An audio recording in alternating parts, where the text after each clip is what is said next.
So without further ado, I'd like you to join me in welcoming our first speaker this evening, Ben Kiernan.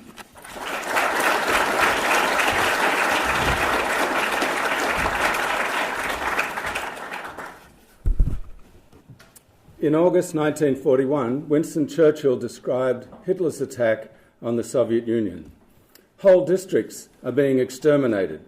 Since the Mongol invasions of Europe in the 16th century, there has never been methodical, merciless butchery on such a scale. We are in the presence of a crime without a name. News was also leaking out about the ongoing Nazi slaughter of nearly 6 million Jews in Poland, Ukraine, the Baltic states and other Nazi-occupied territories. In 1943, Raphael Lemkin coined the term genocide for the Holocaust of the Jews, the Armenian genocide in World War I, and other cases in history. In 1945, the world said never again. The 1948 Convention on the Prevention and Punishment of the Crime of Genocide came into force as an international treaty in 1950. It has been ratified by 140 nations. It defines genocide as acts such as killing members of the group that are committed with the intent to destroy, in whole or in part, a national, ethnical, racial or religious group as such. Now, I want to make 3 points about genocide in international law. First, political and social groups are not protected by the Genocide Convention, only national, ethnical, racial or religious groups. Second, it's not necessary for a perpetrator to intend to destroy an entire group. Acts committed with the intent to destroy a substantial part of a protected group constitute genocide. And third, the perpetrator's motive is not mentioned in the 1948 Convention. The particular motive is irrelevant. Racial hatred, like that of the Nazis for Jews, may be the main motive. But the motive for other genocides may be, for instance, territorial conquest, economic gain, or religious domination. Intent is what matters, that the destruction of the group is consciously desired. So although the Holocaust gave rise to the term genocide, not all cases of genocide are as extreme as the Holocaust. Bosnian Serbs used the term ethnic cleansing in the 1990s. It means the forcible expulsion of a community from its home region. Ethnic cleansing can be accomplished by committing genocidal massacres to terrorise survivors and make them flee, or it can be achieved without genocide. But it too is a crime against international law. In 2002, the Rome Statute of the International Criminal Court recognised that forced displacement and deportation, even in peacetime, constitute crimes against humanity when they are committed as part of a widespread or systematic attack directed against any civilian population. Since the Holocaust, extermination has also been a crime against humanity. It's slightly different from genocide. It includes massacres, but also the intentional infliction of conditions of life that is calculated to bring about the destruction of part of a population. For extermination, unlike genocide, the persecuted group could be a social or political group. Now, although many people regard genocide as a 20th century phenomenon, only the term itself and the 1948 criminalisation of the act are specific to the 20th century. Similar acts and similar concepts have existed for millennia. Examples are mentioned in the Bible and by Thucydides. Rome committed genocide against Carthage in 146 BC. Crusaders perpetrated genocidal massacres against Jews in Europe and against Arabs and Jews in Palestine. Mongols committed genocide against several thriving cities in the 13th century. In the 15th, Vietnam committed genocide against the neighbouring kingdom of Champa. In the 16th century, Spanish did so in Hispaniola, as did Japanese in Korea. Though the term genocide did not yet exist, the concept and the acts did, and other terms served. To take examples from 16th century Ireland during the English conquest, the term used in Ulster at one point was to unpeople the territory. And in Munster, which was devastated in the 1580s, Lord Burleigh described the region as having been dispeopled. As European colonialism expanded across the world and settlers took up new lands from indigenous peoples, they provoked local resistance, and genocide was sometimes the result. Almost the entire continents of North America, Australia, and Africa were conquered by American and European empires in the 19th century alone. Genocides occurred on all three continents. By 1900, the world had become smaller. A new phenomenon emerged: genocides perpetrated by dictatorships that had seized control of tottering, shrinking, or new empires, aiming to reverse territorial losses or conquer new regions from established powers. The 20th century offered mass murderers new technological opportunities: armaments production, telegraph communications, mass civilian enlistment in military organisations, and rapid transportation all facilitated genocide. Population pressure on the land also increased the numbers of potential victims. The worldwide population nearly doubled between 1500 and 1800, but then it doubled again almost between 1800 and 1910. For expansionist regimes, mass killing presented greater benefits with less risk of labour shortages. For 20th century totalitarian party states propounding race or class ideologies, entire groups of people became expendable.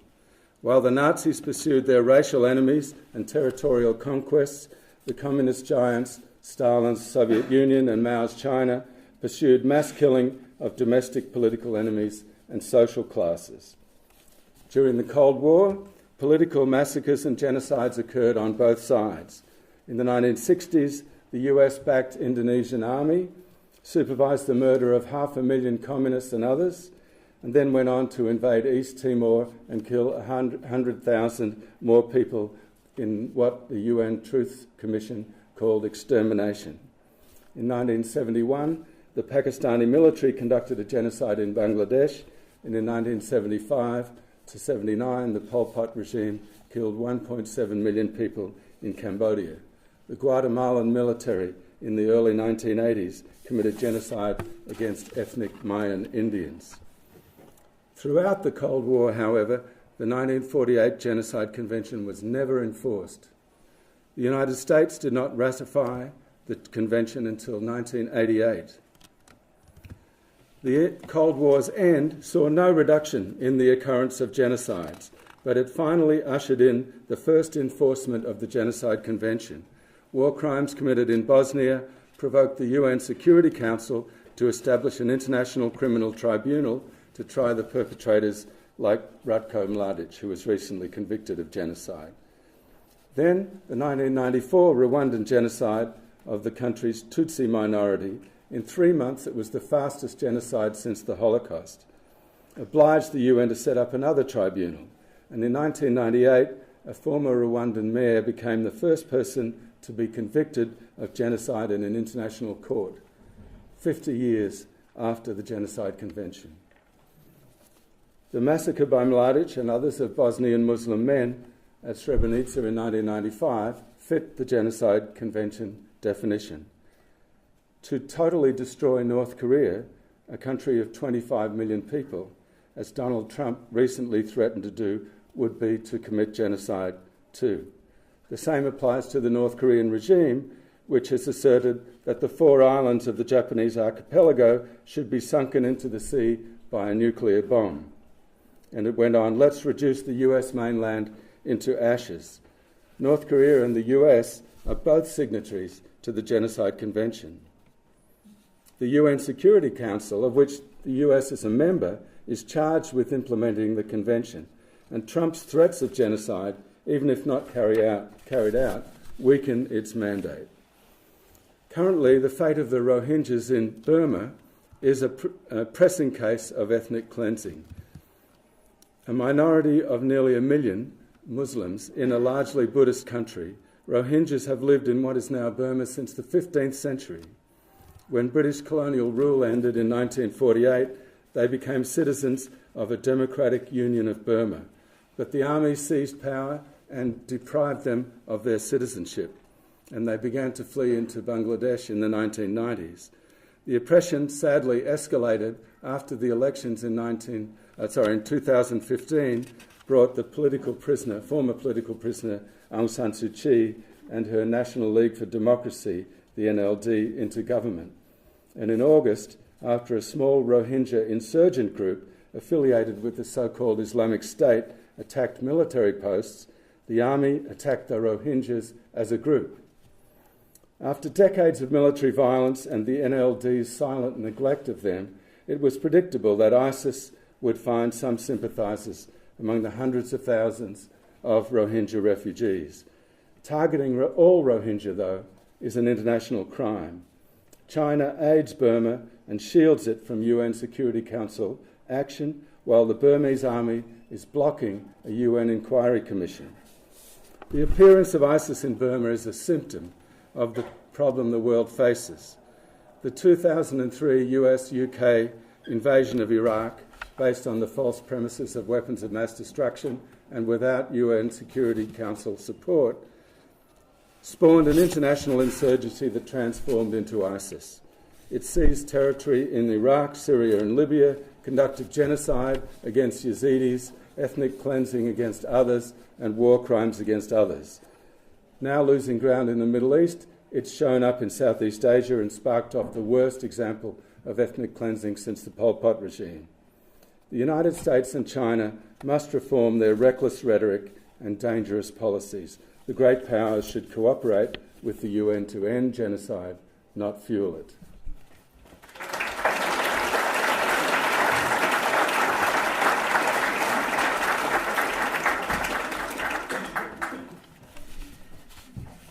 Thank you, Ben.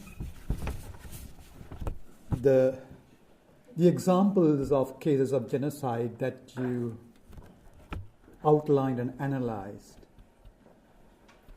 are clear indications of the institutionalized practices. Genocide is not simply a killing of a group of individuals. Genocide is a social, political, and cultural practice which is aimed at destroying the identity of a group of people, a distinct identity, which is aimed at destroying the very foundations that form a distinct national group. Raphael Lemkin goes further, and some of his definitions were not adopted by the UN Convention. And he says, it is not only a destruction of a distinct national group, it is also a practice that imposes the oppressor or the perpetrator's identity on the oppressed or the victim. And this cannot be done without an institutional apparatus. My main focus is on the institutionalization of genocidal social, cultural, and political practices. Simply because regimes are changed, genocidal practices don't change. This is the biggest myth about Aung San Suu Kyi's democratization. Simply because that there was a regime change in Sri Lanka in 2015, the ongoing genocidal practices did not stop. Instead, the regime changes became a facade to cover up the past crimes as well as the ongoing crimes. The institutional practices of genocide against the Rohingya people in Burma started as far back as the 70s. In 1977, the military junta carried out a census by registering citizens, and the Rohingyas were excluded. In 1982, their citizenship rights were deprived. And when the people were protesting these protests were brutally crushed through a series of pogroms. And the same practice continued, not only as an institutional practice amongst the military of Myanmar, but also amongst the opposition leaders, which was led by Aung San Suu Kyi, even as a prisoner under the military junta.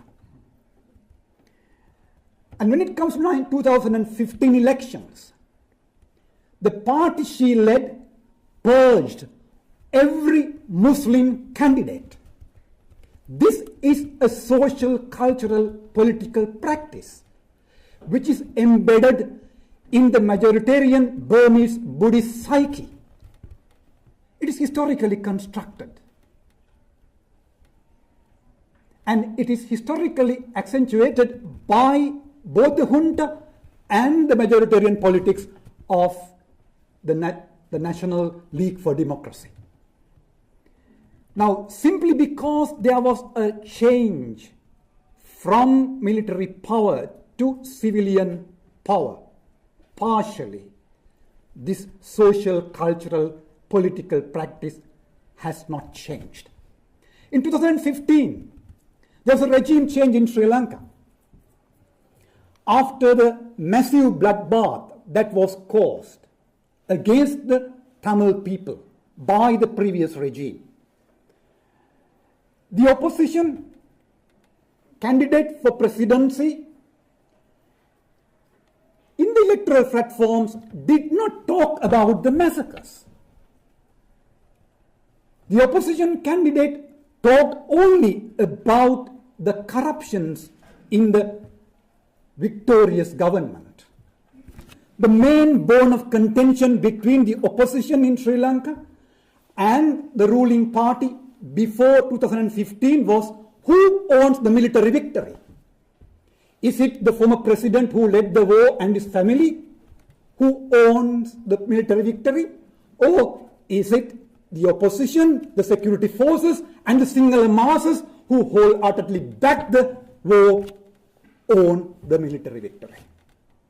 So the genocidal practice was ingrained, embedded in the social, cultural, political psyche, institutions of the country. Now, why do I want to talk about regime change? Because most of the Western states are fascinated by this democratization process. At the end of the day, when it comes to Myanmar and Sri Lanka, what is democracy? If this democracy does not recognize the distinct national group called Rohingya, can you call it a democracy? When this democracy does not field any Muslim candidate, can you call that a democracy? Even in a Western liberal sense. When the opposition candidate and his parties do not call what happened against the Tamils for 60 years in Sri Lanka as a gross violation of human rights, that they are a distinct national group, can we call that regime change a democratic change? It is a state-led, racially, ideologically led democratization. Why do the major actors in the international community embrace these regime changes and do not want to call the crime by their names? Because there are trade interests, there are arms deals, there are investments, and there are strategic interests. In the case of Sri Lanka, the 2002 peace process was totally dismantled by the US and British intervention, diplomatically, politically, and later on militarily. The hands of the Sri Lankan security forces were enhanced. 1,000 US Marines based in Okinawa were brought to Sri Lanka to train the Sri Lankan security forces. at a time when there was a ceasefire agreement. 60 years of oppression and destruction by the single-dominated state was stopped by the Tamil resistance movement, and a de facto state was created in the north and east. And this movement was labeled as a terrorist group while the ceasefire agreement was in effect. And similarly, what you can find in Myanmar is at a time when there are elections, internally, the military and the ultranationalists in Myanmar realize this is the opportune moment. This is the opportune moment to put forward their genocidal onslaught against the Rohingya people. And it is at that moment what you can find a mass exodus of Rohingya people, over 600,000 fleeing to Bangladesh. And UN Security Council calls it a security issue, following the same interpretation of the Myanmarese government.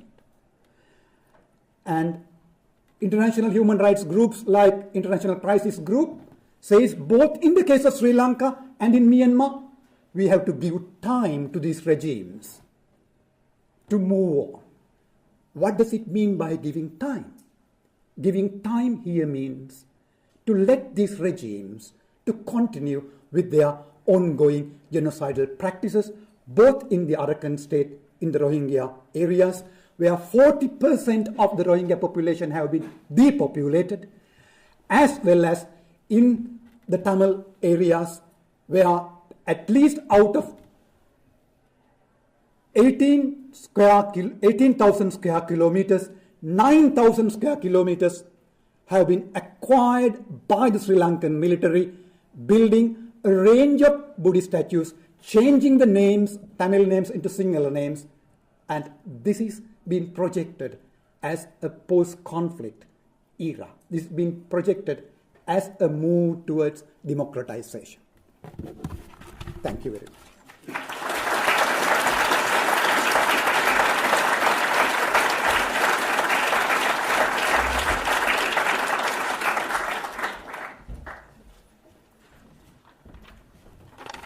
Thank you. I feel quite humbled coming after Ben, hearing about the long history of genocide, and Jude for a really wonderful, passionate talk about one of the many things that you highlighted, the resistance of actually acknowledging when crimes occur. And so what I want to speak about this evening, and what really strikes me as quite remarkable even of having a lawyer on this panel, is if you were to go back a few decades in the 1980s, and I think as Ben has highlighted, you would have had ample examples of instances of genocide in distant and recent history. You wouldn't have had a lawyer talking about prosecutions, or if you did, you would have gently tolerated the utopian idea that somehow you could create individual criminal liability for these acts that were committed and often shielded within states and by greater powers. And so when we're talking about international criminal justice as one means of responding to atrocity, you're really looking at a movement that has just developed. It's gotten incredible traction over the last 3 decades.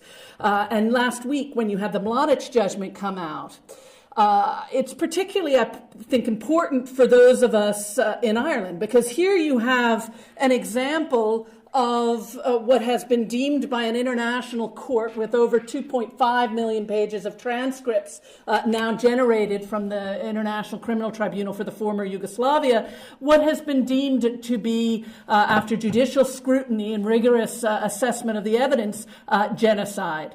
But if you think about Ratko Mladic getting his verdict of a life sentence in 2017, the Srebrenica massacre was in 1995. So what it tells us is that justice is very slow. And it tells us that justice is also very expensive. The price tag for ICTY alone was $2 billion. The International Criminal Tribunal for Rwanda, which was created a year after ICTY, We refer to it as ICTR. It's based in Arusha in Tanzania. Again, another $2 billion for 61 convictions. And it produced some of the most significant watershed judgments, and particularly in the area of sexual violence. Why we can be very critical about international criminal justice, and the limitations are many. If you look at the jurisprudence that has come out in the past 25 years, one area that has been really striking has been in the recognition in international law that sexual violence isn't just simply an unfortunate side effect of conflict. In fact, it's often part of the strategy. So you see now the acknowledgement that such things as forced marriages, various forms of sexual violence, the removal of the requirement to show or to disprove that, or to raise consent of a victim when the situation, such as in the concentration camps in the Balkans, was such that one could presume that coercion was pre-existent. So changing the actual legal criteria to reflect the kind of violence and atrocity that occurs in conflict is something that these tribunals has done that is really quite remarkable. And in fact, they've gone far beyond what many domestic parliaments have been committed to achieve in their own national laws. And they've also, although the numbers are low, they've managed to get a fair amount of the senior leaders, both with respect to the former Yugoslavia and Rwanda. But that said, international justice has had a great deal of barriers in its way, and has, I think now, when we're looking at the International Criminal Court, is really in the middle of a legitimacy crisis. And so it's important, I think, to be realistic about what prosecutions can achieve. If we're supposed to think about what this can how this can respond to the situation in Rwanda, if we look at these tribunals and the ICC, chances are that justice will be slow to come, it will be very expensive, and it will only be partial. And why we talk about genocide and the importance of prosecuting genocide, one of the problems you have is that if you go after genocide as a crime, you may indeed, in conflict situations, only be getting part of the story, depending upon the context. So with respect to ICTR for the genocide in Rwanda, one of the great criticisms of the tribunal has been that they have only, of the ethnic conflict between the largely Hutu dominant majority population that was in power and that orchestrated the genocide. You usually have to be in power to effectively carry out a genocide. It's something that requires a bit of policy capacity and resources.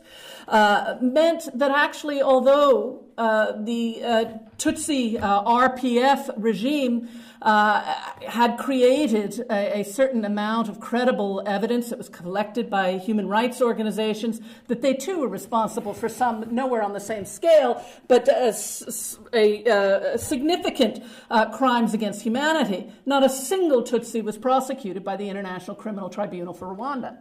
So yes, while the importance of having international prosecutions rests in the fact that it creates a record of what actually transpired.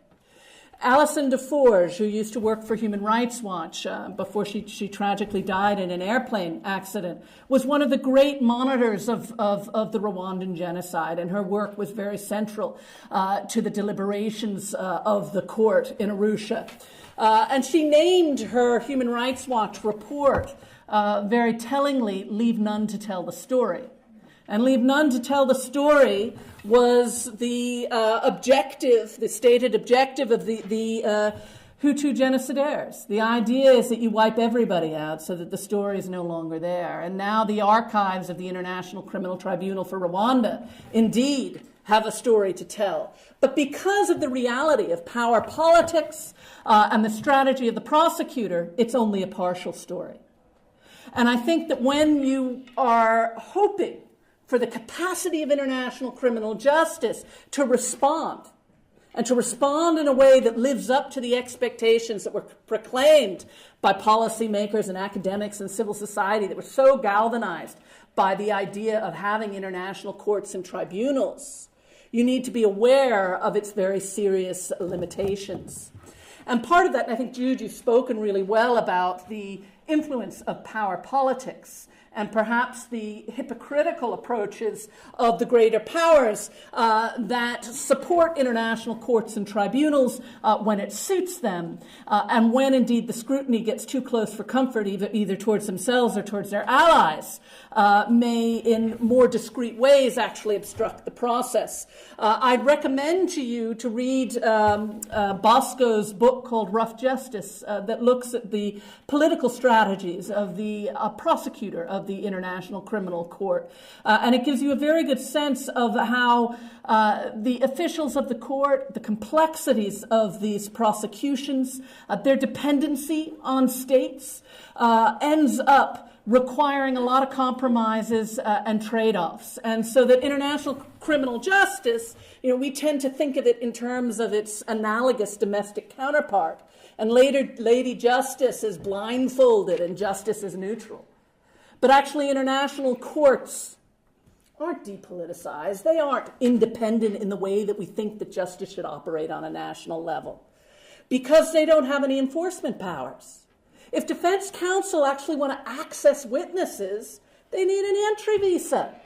If they want their security, if they actually aren't afraid to travel in parts of the country, they need to have cooperation with state officials and their authorities, some of those officials who may indeed be responsible or protecting those who are responsible for atrocities.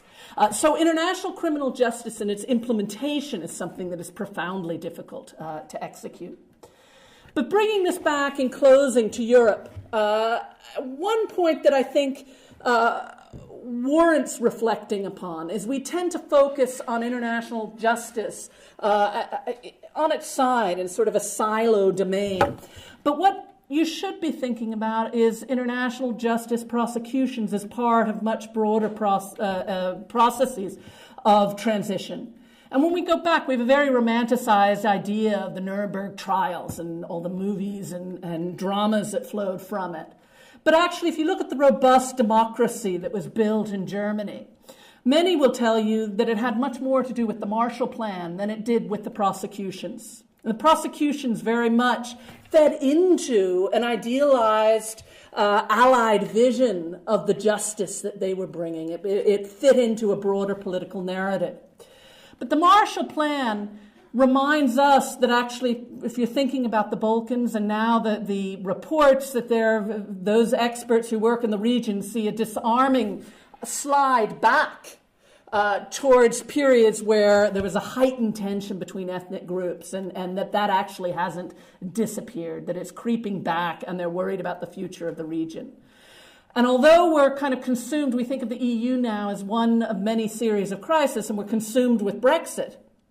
Croatia became the 28th member of the European Union in 2013. We now have Serbia engaged in a slow process of transposing legislation. The EU is talking about bringing in the Western Balkans. But if you think about the benefits of the European Union, we've certainly seen them in the context of Ireland. If you think about how our identity has changed significantly since Ireland has become a member of the European Union, one might actually realize that, yes, prosecutions are important, but maybe, perhaps more realistically, investing in economic prosperity, allowing people to have a kind of progressive vision of their future rather than focusing upon the harms of the past, no matter how important actually justice is. But justice will never be complete. It will never make people whole. It will never erase what happened. It will only give us a partial remembrance through judgments. So I'll end with that note, as I can't be terribly hopeful for international prosecutions because of, I think, all the pitfalls that the courts and tribunals have experienced, many not of their own making. But I do feel hopeful about the capacity of states to work in sub-regional and regional groupings and for identities to move on beyond this narrow ethno-nationalism that has caused so much destruction in all parts of the world.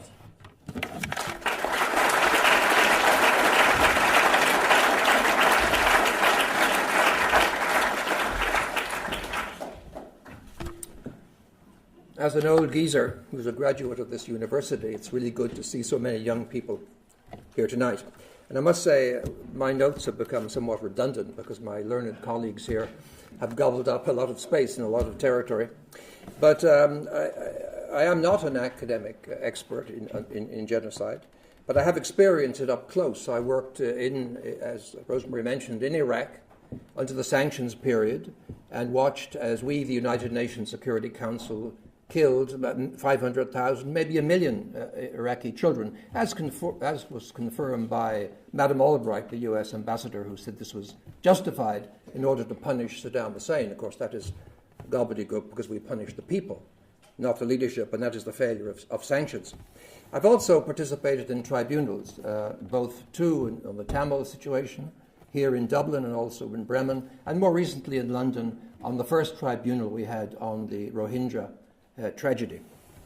What I'd like to do is to focus a little bit on what I call the past perpetrators of genocide, who continue to perpetrate genocide today, or if not directly, indirectly, as allies or vested interests in countries like maybe Cambodia, perhaps Myanmar, and certainly Sri Lanka.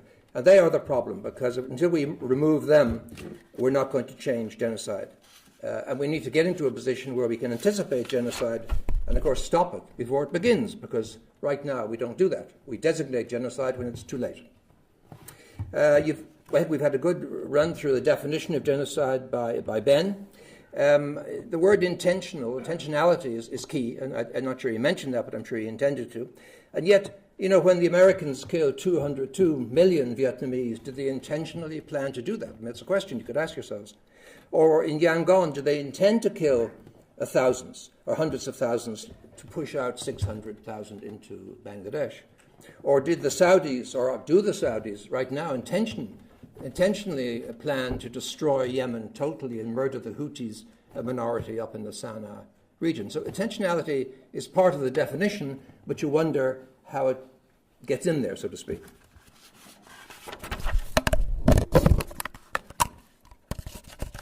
The history, I think, is important because, as I said, the past is current.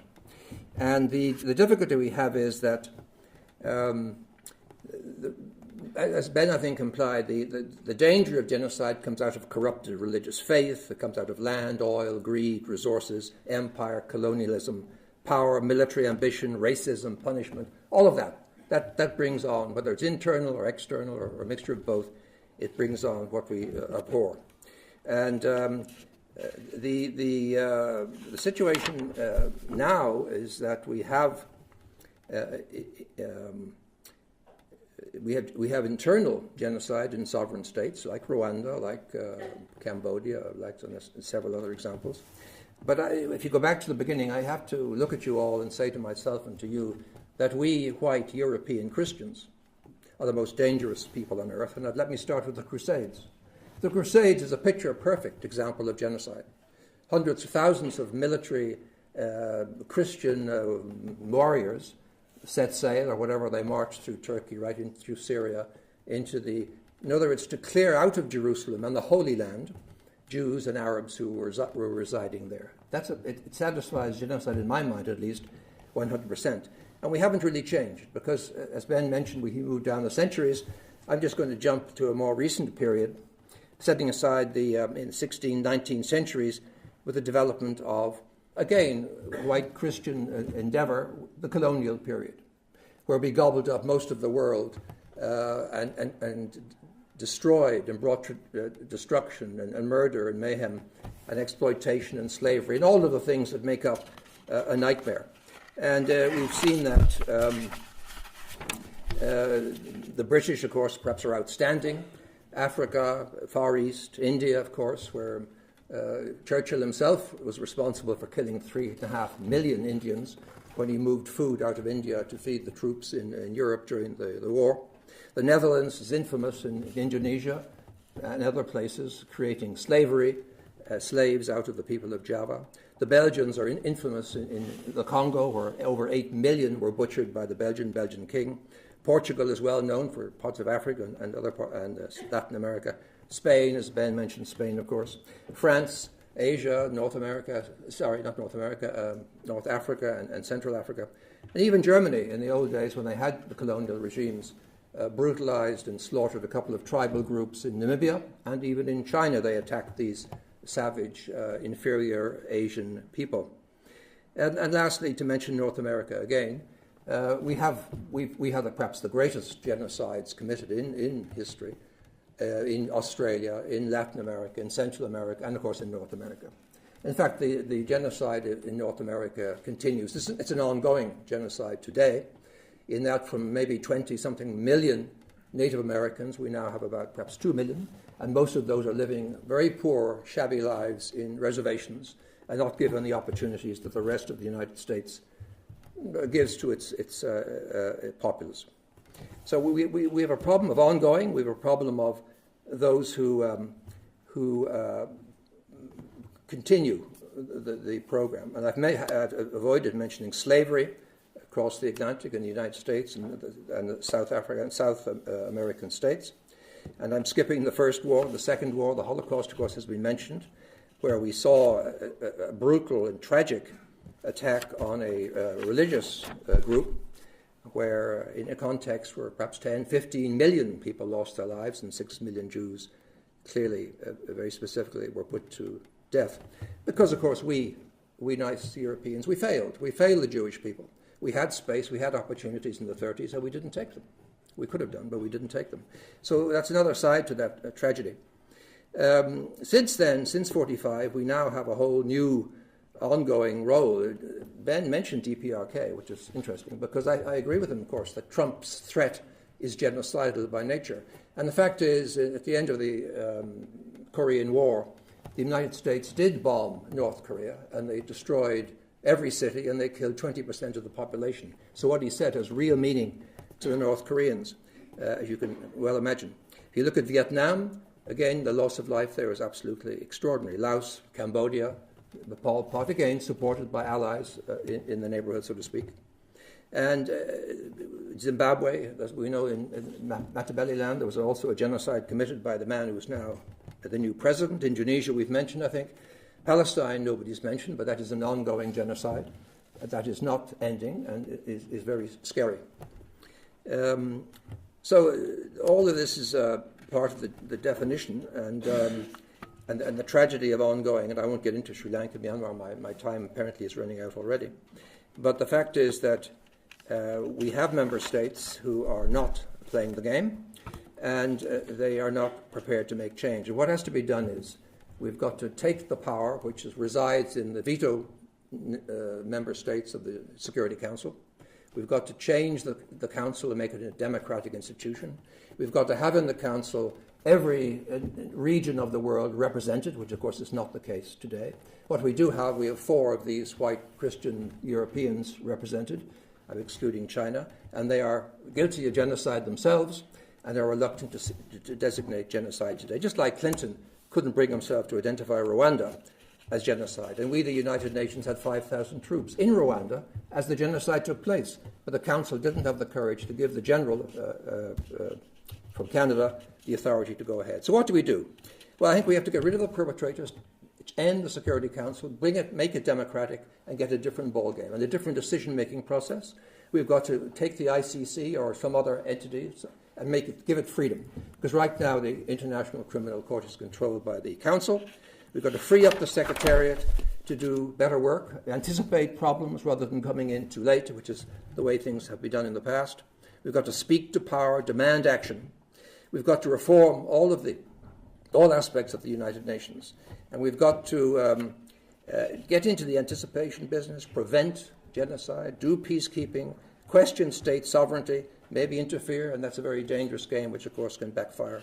But we've got to anticipate much better. And lastly, I think we've got to show that reform can work with integrity, commitment, human rights, perspective, and non-violence. The United Nations, the states that run the United Nations, people like me are just the servants of those states.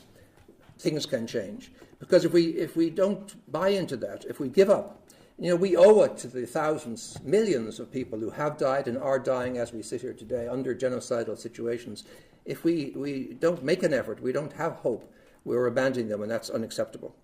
We Europeans have got to do much better. We've got to, as we failed in the past with the Jews of Europe, we've got to do better with all the others who are now struggling and make them welcome. Because frankly, we have a catastrophe here. We have the genocide at our doorsteps around the world, and we need to get our act together to bring that to an end and do it in a way that everybody has a life and a future and well-being. Thank you.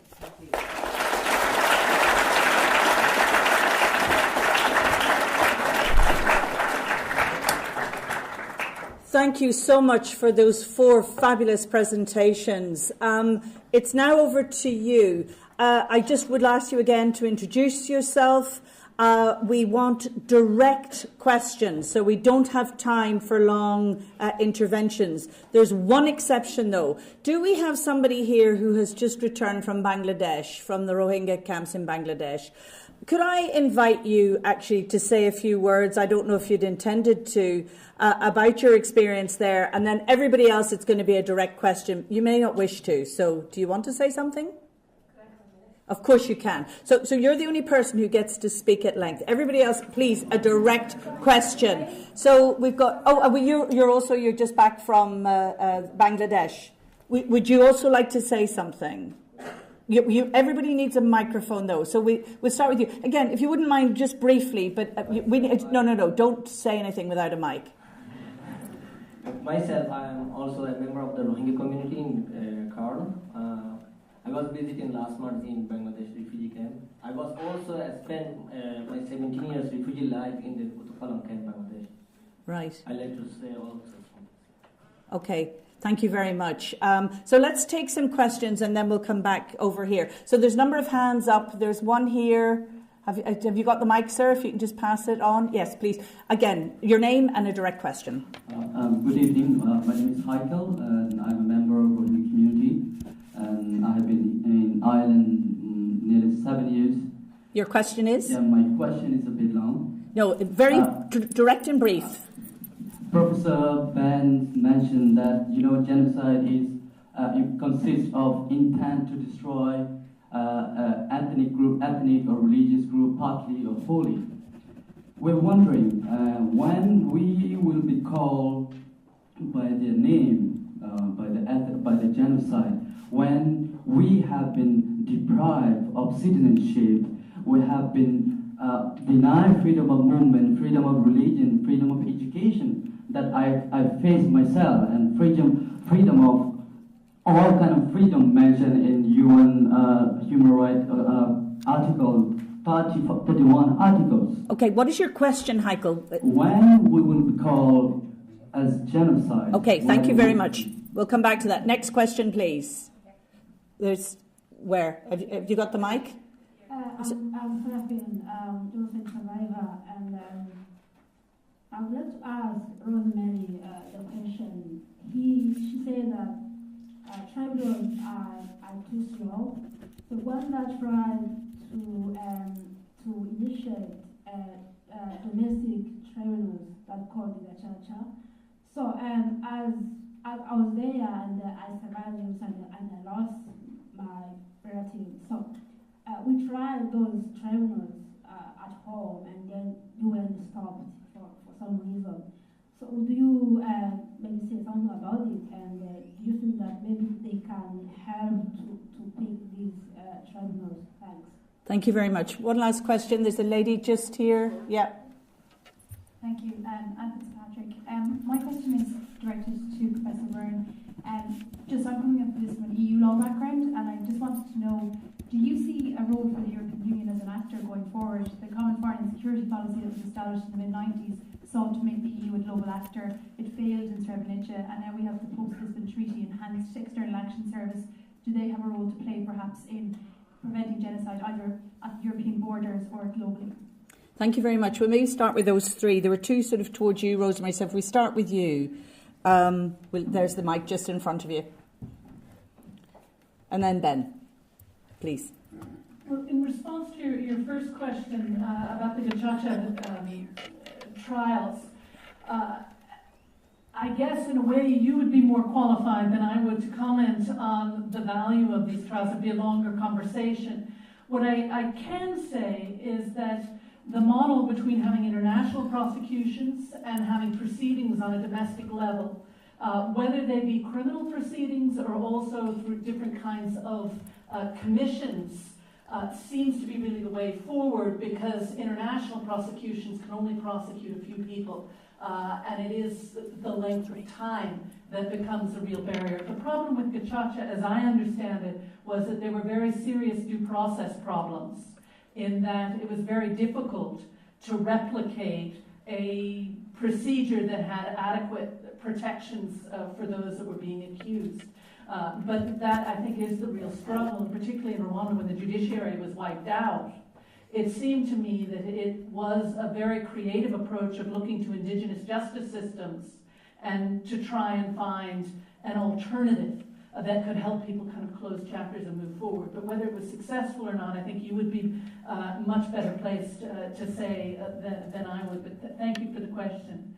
And with respect to the EU, yeah, I think, a lot of people are disappointed with the External Action Service. There are lots of reasons, both legally in terms of its limited mandate, and also I think just in terms of the relationship between the individual foreign policy objectives of member states. But I think Europe has really failed with respect to migration. It's hard to see that they could actually be a player beyond coordinating with other actors in responding to genocide, but I could be underestimating and their abilities and perhaps a bit too pessimistic. Do you want to hand the mic to Ben, to the first question we had about when are they going to use the term genocide, the Rohingyas? The experience that you described sounds to me like persecution, which is a crime against humanity. I think that it's quite possible that it's escalated from that. It's certainly escalated to ethnic cleansing, which includes forced displacement and deportation, which are also crimes against humanity. And it's possible that as we speak, it's escalated to genocide. My point, though, is that crime against humanity is a serious charge, and what you're describing as serious crimes. And I think the Truth Commission for East Timor found that what had happened there was extermination as a crime against humanity. That was a serious finding, and I think in many cases where it's not possible to prove the intent to destroy an ethnic, national, racial or religious group as such, mainly in many cases we don't know, but possibly because the proof is hidden by the perpetrators. But it's still possible to prove that there was the intentional infliction of conditions of life calculated to bring about the destruction of part of the population, or other elements of persecution and forced displacement and deportation. These are crimes against humanity, which are in fact easier to prove than the high bar that is required to prove genocide, the specific intent. I think if that prosecution had been launched against the military regime at an earlier point, when it started to persecute the Rohingya people in the 1970s and 80s, depriving them of their citizenship and persecuting them in various ways, it might well have stopped the escalation after that. Because of its impunity, it escalated into forced displacement, deportation, and now what may be, as we speak, escalating into genocide now. So I wouldn't disregard the importance of crimes against humanity, including persecution, forced displacement, and deportation, including ethnic cleansing. The disadvantage, and of course this is why the United States Secretary of State declared what is happening to be ethnic cleansing. He made the point very clearly that it doesn't trigger any obligation on the part of the US to intervene, whereas the finding of genocide would, because the US is a signatory to the convention. But it's still a crime against humanity, and it still could require a prosecution or could justify a prosecution. And that's what the Burmese military should have been prosecuted for way back in the 1970s and 80s and 90s and 2000s. And your experience makes it clear that persecution has been going on for a long time, and it's escalated into much worse.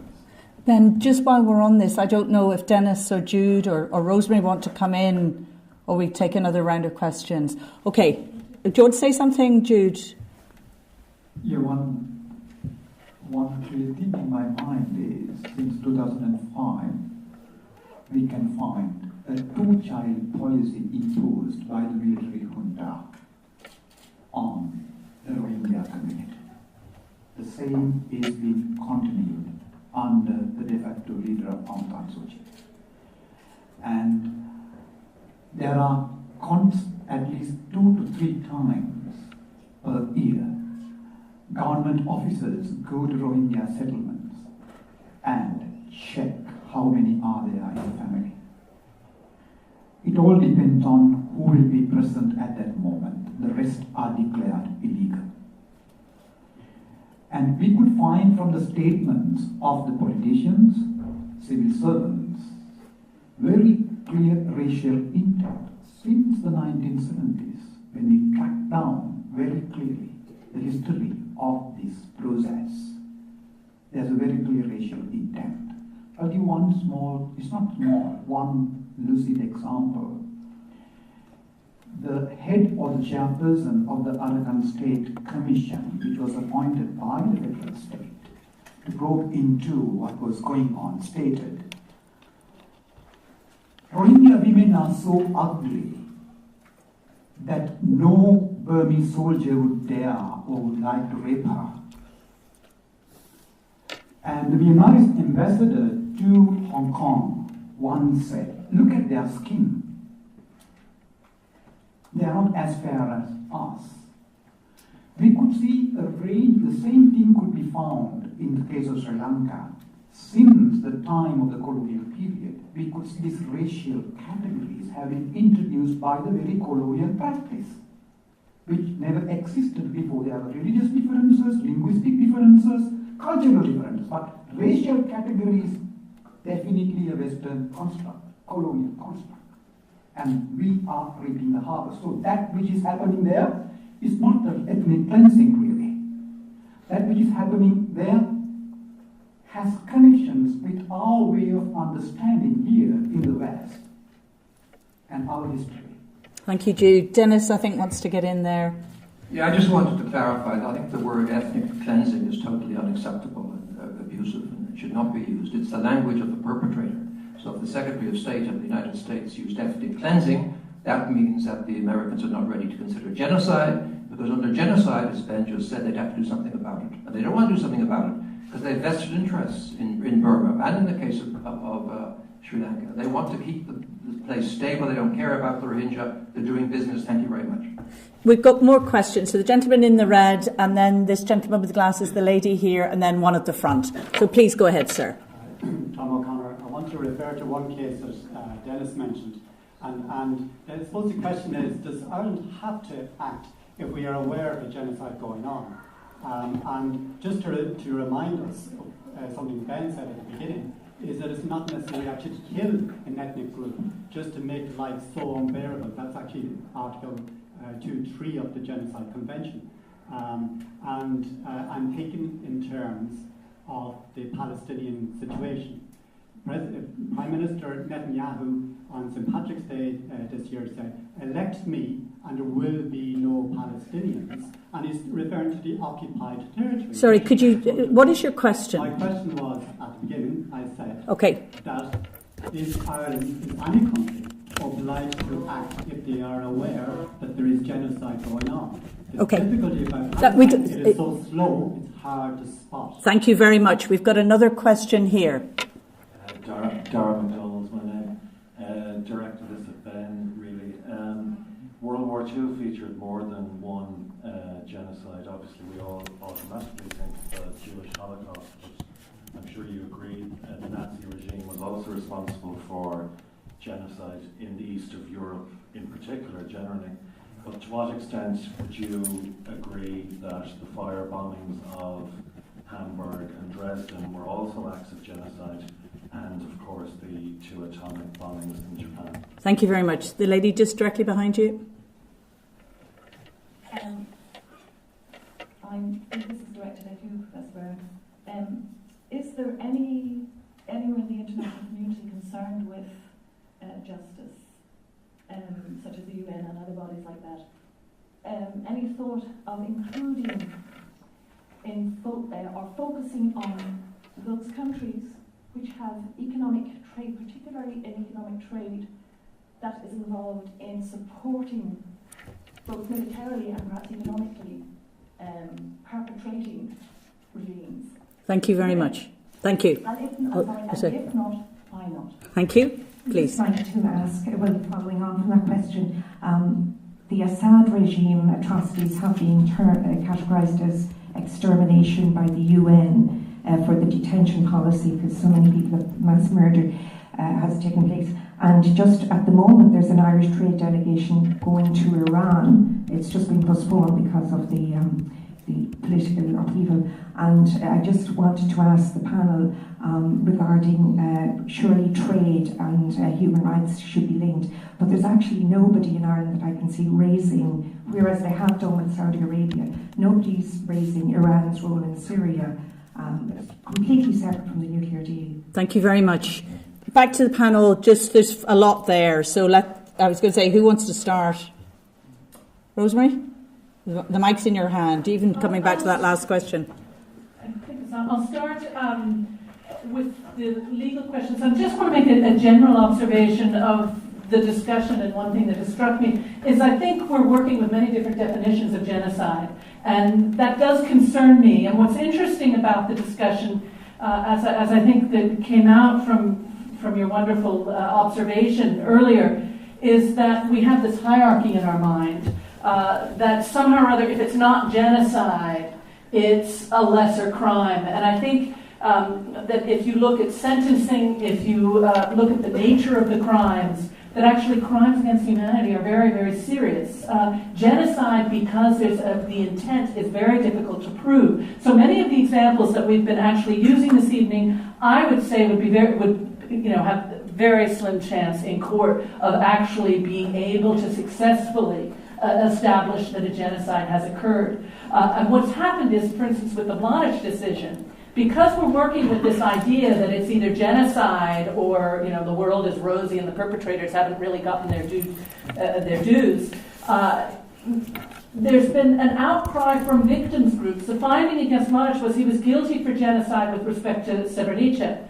But in the Bosnian municipalities, where they have these horrific detention centers and a whole array of awful crimes, it was crimes against humanity. They couldn't establish that there was genocide because of for a variety of different reasons that will take too long to get into. But what's important is because of this, or the point that I'm making, is because of this hierarchy, there was a great sense of an injustice having prevailed. Even though the perpetrator was found guilty of genocide, he's got a life sentence, he can't get any more. But somehow or other in our mind, we're making this distinction, and I think it's an artificial one, in terms of both the harm suffered by victims, because I think if you're a victim of either, if you're a survivor of either, I'm not sure it makes a lot of difference. With respect to the questions, the more specific ones about trade, there's been a lot of activity in the area of business and human rights, and also within the United Nations and trade and sanctions. But I think, Dennis, probably you're in a better situation to speak about the different options in terms of states. Well, to go back to the point you just made, I think the designation is critical, because if we don't use the definition of genocide where it's clear and obvious, and it has different forms, we know that nothing will be done, nothing has been done, because we can't get our act together, because the definition under the Convention doesn't kick in, and the big states, the 5 big states, do nothing about it. So I think we've got to deal with that. Of course, crimes against humanity are one of the greatest crimes, as designated in Nuremberg, are wars of aggression. And the Prime Minister of Britain, or former Prime Minister Tony Blair, and the former President of the United States are walking free today, although they are responsible for killing millions of people in the Iraq war, which is totally unwarranted, wasn't approved by the Security Council, and is a war of aggression. So we have all sorts of different standards. I get that clearly. The Palestinian situation, to me, is simple. I mean, we know the Zionist mission, which is to incorporate a much larger space than they have now. So there's no room and no thought for double states. That's really just gobbledygook. I think Netanyahu is just doing what he's been bid to do, and the Palestinians will have to be part of one large state, and maybe that can work if democracy was allowed to, and equality was allowed to survive. In terms of selling arms and the question about justice in the UN, I didn't quite get that perhaps, but we are selling arms. All of us are selling arms to the Saudis and the British and the Americans both, and we know what they're doing with them. It's an outrage. We in Ireland are also selling arms to the Saudis. There's a $3 billion a year industry in this country, for which we are all involved and complicit. So it's all around us. We're not clean in any sense of the word. I think something that hasn't been talked about tonight is war crimes. I think the crimes that the Allies committed, firebombing of German cities and intentionally, as extermination, the definition is intentional infliction of conditions of life calculated to bring about the destruction of part of the population. I think the bombing of Hiroshima, in particular Nagasaki after that, could well be described as a war crime. And I think some of the firebombing of other cities in Japan before that, and some of the bombing of Dresden and so on, could be described as war crimes. I think also the term war crimes could be applied to many of the other cases that we've looked at.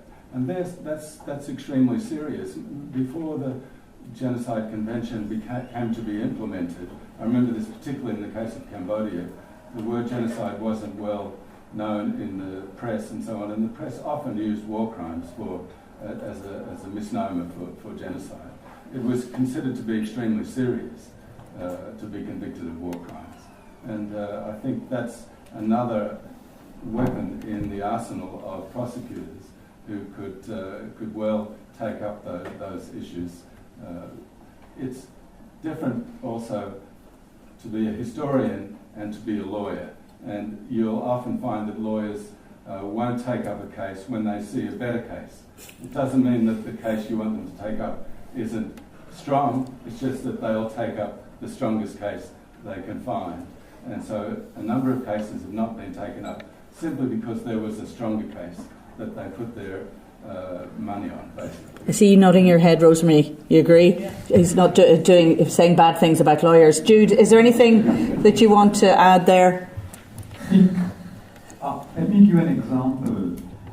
After massacring, according to UN reports, over 70,000 Tamils in Sri Lanka, there was a UN Secretary General commissioned report that really indicated clearly that there are very clear, evidence towards war crimes and crimes against humanity.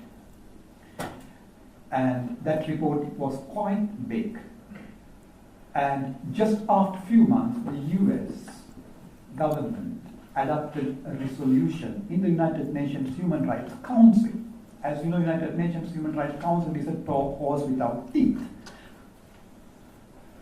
Borrowing the commission report of the Sri Lankan Government Commission, which totally denied any kind of human rights abuses. If at all murders happened, those were committed by Tamil Tigers. And the US government adopted and passed with the approval of the rest of the members that report.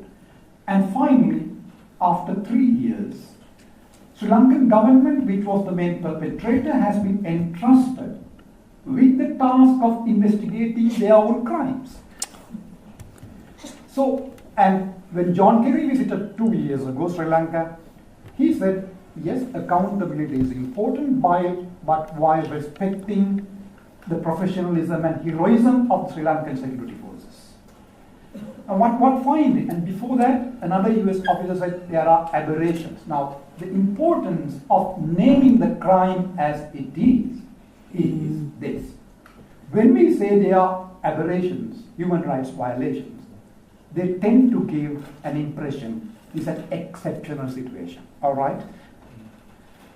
When we go for war crimes, it gives, of course, it has not been systematic, it has not been coordinated, it's not institutionalized, it can happen. Of course, crimes against humanity, as you say, can have a coordinated, systematic dimension, without which you can't call this crimes against humanity. Am I right? I'm a lawyer. But how do you name the states which are racially conditioned? Now, when it comes to military juntas, atrocities in Argentina, yes, 30,000 students, activists, leftists were killed. That's a crime against humanity. How do you name the issue of Rohingya and the Elam Tamil people? That's a totally different one. Historically, one can, and this tribunal report, which was convened by the Permanent People's Tribunal in Rome, very clearly defined through a historical analysis and through a systematic, coordinated, through a pattern that the government and the state adapt. Of course, we can't really convict a state. That's what I always said. Genocide is always institutionalized through a process of cultural, political practices. And these practices have been enhanced by the international actors for geostrategic reasons, for trade reasons, and these practices cannot be really put forward or implemented without the power of the major actors in the world. That is where the complicity in genocide part comes. Finally, very briefly, there's a big question here. Some cases are spoken about, some others are not spoken of. Why? Who decides? Who decides? Let me say very bluntly, the case of Rohingyas has to come forward as it has come forward in the civil society across the borders. It's a burning issue.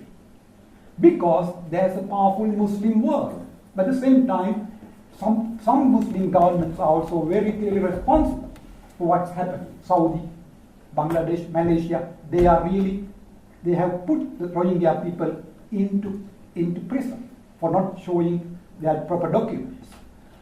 But when it comes to Elam Tamils in Sri Lanka, after killing of 70,000 people by the US, British, Chinese, Indian aided military, it has not come to the limelight. And when I meet the Tamil activists, I have been told when they are called to Geneva or to House of Commons or to the White House to refrain from using the G word, to refrain from calling the Tamil Tigers liberation fighters, to refrain from calling their region Tamil Elam. Why? Thank you, Jude. Please, do you want to introduce yourself? Sure. Hi there. I'm Erin Kilbride. I work for Frontline Defenders. It's a human rights organization based out in Blackrock. I was in Bangladesh a few weeks ago, just on the border with Bangladesh and Myanmar, where most of the boats were coming across the river. I'm sure you've all read the reports. It's a horrific situation. There's more than 500,000 people living in the camps there, and I think it's important to highlight that this means that the majority of the Rohingya population of Rakhine has now either been killed or forced to leave their homes, right? The majority of the population.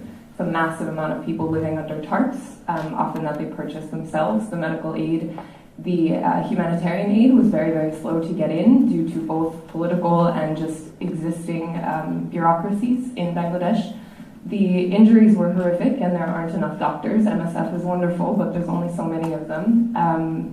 Injuries on children were particularly severe, often because as families ran from their homes when they were set on fire, a mom could only grab maybe 2 of her 3 children and then had to go back to get the third. So the third child would end up with burn wounds covering, 2/3 of their back. And so a lot of the injuries had to do with burns. Many of the time there were bullet wounds that had gone maybe into a child's stomach and then out again, so a lot of them had really large gaping wounds on their stomachs and on their backs. Typically, though, they were on the backs, which indicates that people were shot as they were fleeing. I mean, again, this is something that many people have been reporting. I think the only thing I would add, maybe just because I haven't seen it so much in the news, would be the persecution of people on both sides of the border who are trying to document these violations and what will someday be called crimes against humanity, ethnic cleansing, whatever we're going to call it 20 years from now when we have a new panel of experts, is the people who are documenting these things now, right, who are providing the evidence that's going to someday be in those 2.5 million pages, which will maybe lead to 1 conviction instead of 1 million, right? The people who are taking the photos, who are obsessing over what angle They're going to get the lighting so that you can see where the bullet went into the back. These people are being arrested, persecuted, and disappeared on both sides of the border. So it's not just that the Myanmar government is getting rid of activists who are doing this documentation. Of course they are. Leave no one to tell the story. Of course they're getting rid of activists in Rakhine. Even the Bangladeshi government has started to crack down on people who are documenting these things because it's not in their interest to have this part of the story be told. So I think people keep asking me what you could do. At the very least, we need to be demanding protection for the people who are collecting this evidence that the rest of us are going to rely on if we want to see justice brought about in a few decades. Thank you very, very much. That was just